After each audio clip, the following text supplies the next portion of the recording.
Đã sân chiếu bao nhiêu tuổi đời, hồi gió yêu du bao trời, hồi niềm hậu em đã theo khắp ân đã đánh mắt quy hồn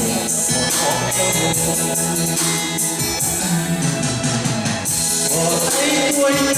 con chim đàn đàn rồi cơn cô đơn vai trong buồn vàng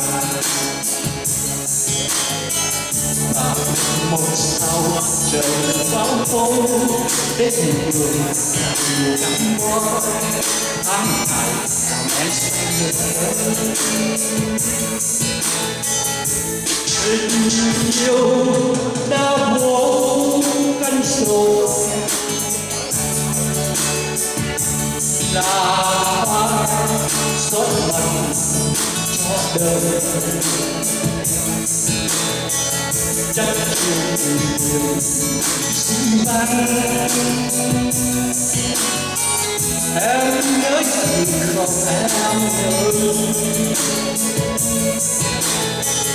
màu áo đen anh cơ ngày nào chiều khuất trong mưa mưa mãi rào rào đồng hát xưa một trời liên tiếp nhớ buồn em và mong biết xin em họ thành đồng ngón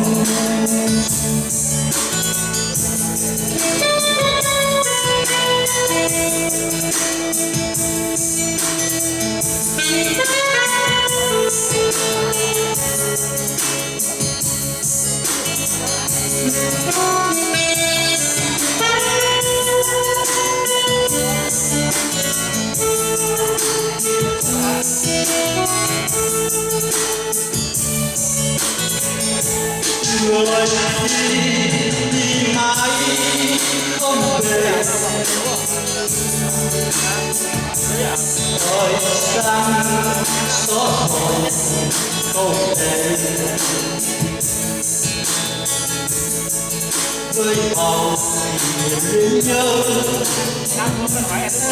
với tình yêu trăm sao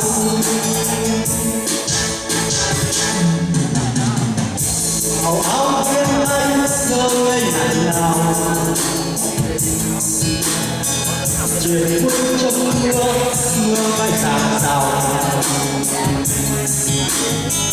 đồng lá xưa một trời liên tiếp nhớ mùa em và màu không biết suy hẹn hò chẳng thành đồng ngón đồng lá xưa một trời liên tiếp nhớ mùa em màu không biết suy hẹn hò chẳng thành đồng